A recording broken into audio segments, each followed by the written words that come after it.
Good morning students. आज next lecture शुरू करते हैं। कल हम लोग इक्विलिब्रियम पढ़ रहे थे, जिसमें आप लोगों ने कितनी 3 इक्विलिब्रियम पढ़ी थी ना, एक मैकेनिकल, दूसरी थर्मल, तीसरी केमिकल, है ना। तो तीनों साम्य अवस्थाओं में से थर्मोडायनामिक्स में मोस्टली थर्मल इक्विलिब्रियम यूज होती है। ठीक है, कौन सी होती है? थर्मोडायनामिक्स में केवल थर्मल इक्विलिब्रियम हमेशा यूज होगी। ठीक, और थर्मल इक्विलिब्रियम के बारे में क्या बताया था कि काय पर डिपेंड करती है, ये टेम्परेचर पर डिपेंड करती है। इसमें बताया था कि जो टेम्परेचर होगा वो प्रत्येक अणु का किसी बाहर सराउंडिंग के बराबर है, किसी बाहर उसके वातावरण के बराबर में होना चाहिए। ठीक है ना। और वैसे भी हमने थर्मोडायनामिक्स में आपको तीन ही चीजें बताई है कि जो तीन मुख्य कारण होते हैं, एक ताप, एक दाब और एक आयतन। ठीक है ना। इन्हीं तीनों पर डिपेंड करेगा। यही तीन निर्देशांक होते हैं जो मोस्टली यूज होते हैं थर्मोडायनामिक्स में। और यहीं पर जो कल थर्मल इक्विलिब्रियम बताया था, उसमें वो टेम्परेचर से रिलेट करती थी, तो टेम्परेचर भी हमारा थर्मोडायनामिक्स में होगा। तो लगभग थर्मोडायनामिक्स में जितनी भी इक्विलिब्रियम या साम्य अवस्थाएं यूज होंगी वो कम से कम थर्मल इक्विलिब्रियम से रिलेट जरूर करेंगे। ठीक है ना। इसलिए और टेम्परेचर की परिभाषा बताई थी हमने।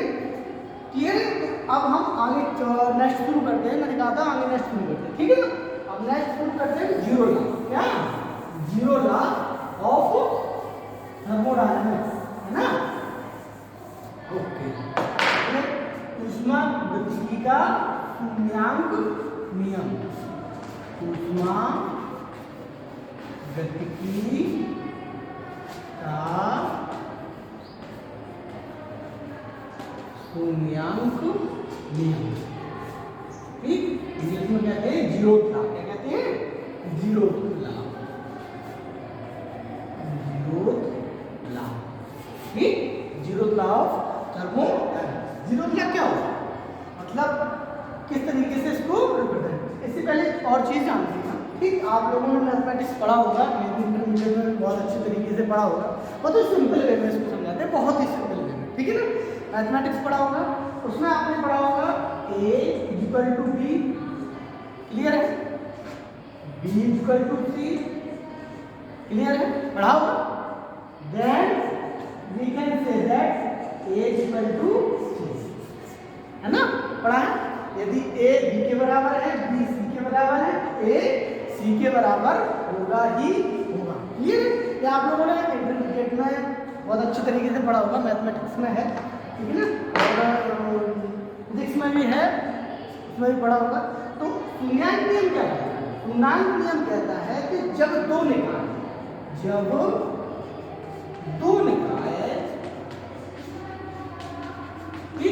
किसी तीसरे निकाय के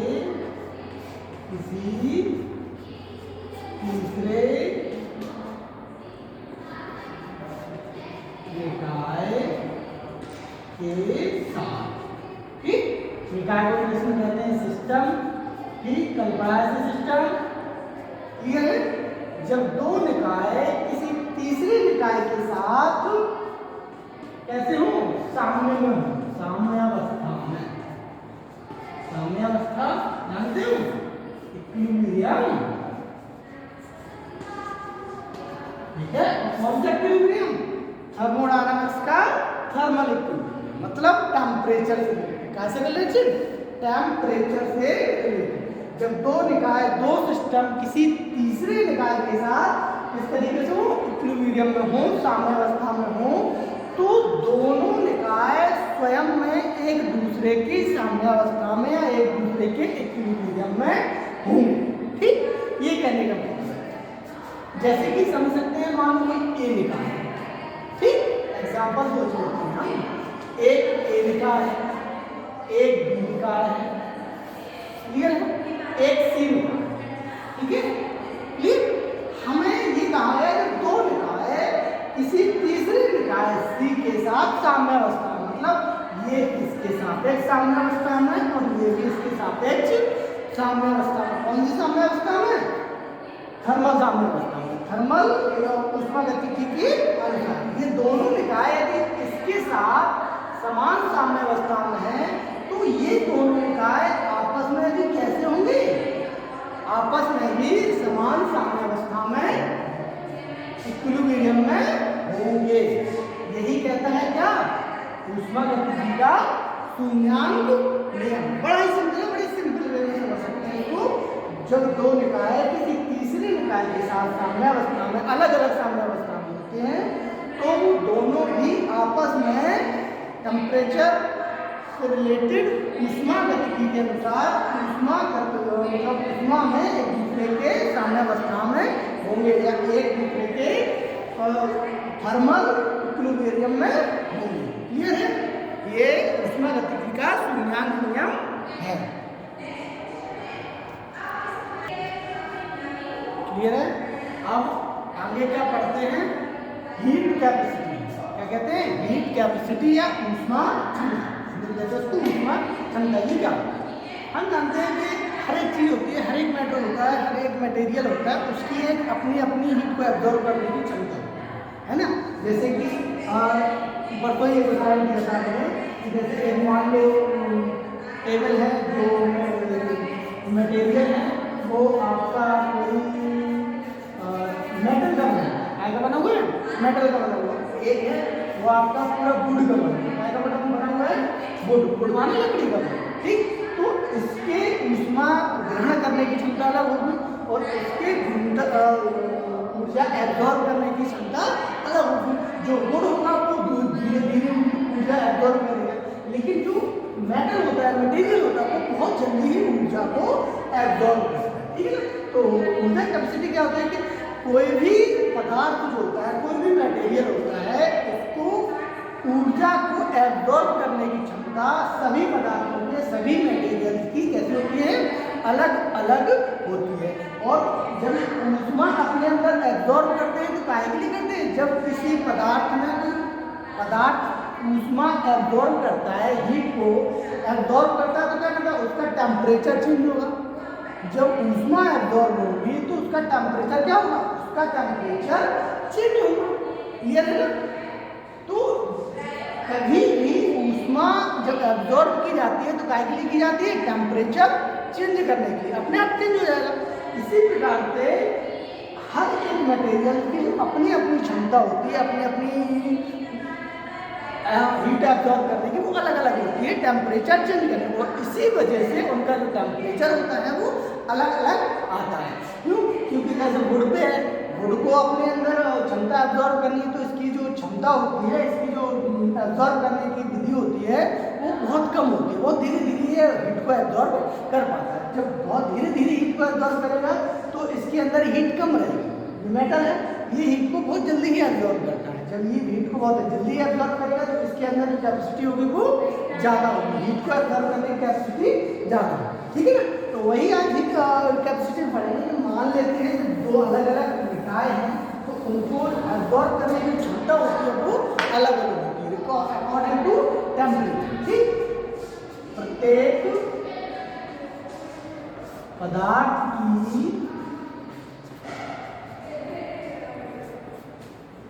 ऊष्मा ग्रहण क्षमता, प्रत्येक पदार्थ की ऊष्मा ग्रहण क्षमता उसके तापमान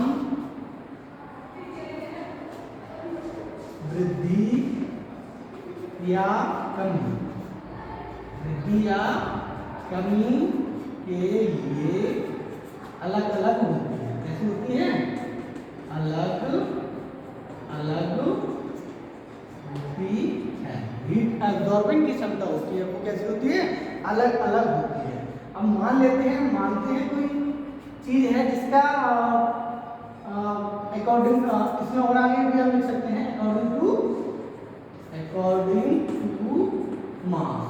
किसके अनुसार, मास मतलब द्रव्यमान, मतलब कोई भी द्रव्यमान चीज होती है जिसका कोई द्रव्यमान हो, उसमें किसी पदार्थ का द्रव्यमान तो होगा ही होगा, किसी पदार्थ को जो किसी द्रव्यमान को या द्रव्यमान को गेन किए हो उसकी जो ऊष्मा ग्रहण करने की क्षमता होती है वो अलग अलग होती है। मान लेते हैं इसको कैपेसिटी को द्रव्यमान मास m होता है, तो मान लेते हैं माना एक डेल्टा क्यू ऊष्मा, क्या ऊष्मा डेल्टा इसलिए लगाते हैं, क्या करते हैं जैसे अगर उसमें किसी का ऊष्मा परिवर्तन है, कोई हीट आ रही है, ठीक है ना, तो हीट को हम क्यू से रिप्रेजेंट करेंगे, तो हमारी जो हीट है कैलोरी है ऊष्मा है वो क्यू कैलोरी से रिप्रेजेंट है। ठीक, अब जब वो पूरे द्रव्यमान में आएगी तो हम उसको क्यू मानते हैं, लेकिन अगर हम एक छोटे से अंश के लिए रूप में लेते हैं तो हम उसको क्या मानते हैं, डेल्टा क्यू मानते हैं। ठीक, या फिर ऐसे समझ सकते हैं कि मान लो कोई चीज है, मटेरियल है, उस पर 10 कैलोरी की ऊर्जा है, कितने की 10 कैलोरी, अब उसमें हमारी 5 कैलोरी की ऊर्जा हम और देते हैं तो टोटल कितनी हो जाएगी 15 कैलोरी, कितनी हो जाएगी 15 कैलोरी। बट डेल्टा क्यू क्या है, डेल्टा क्यू है कि उसकी ऊष्मा में कितना परिवर्तन कितना होगा, 15 टोटल होगी, 15 10 पहले थी, 15 में से 10 कितनी बची 5, तो जो ये परिवर्तन होता है उसको हम क्या कहते हैं, डेल क्यू कहते हैं। ठीक, अब जब डेल क्यू परिवर्तन किसी उस पे होगा तो उसके टेम्परेचर में भी परिवर्तन आएगा ना, जब किसी पदार्थ में कोई ऊष्मा आएगी तो टेम्परेचर में भी परिवर्तन आएगा। जैसे कोई मेटल है, मेटल पे जब हम ऊष्मा डालेंगे या टेम्परेचर वो ऊष्मा आएगी, हीट आएगी तो उसका टेम्परेचर चेंज हो जाएगा, कम भी हो सकता है, ज़्यादा भी हो सकता है।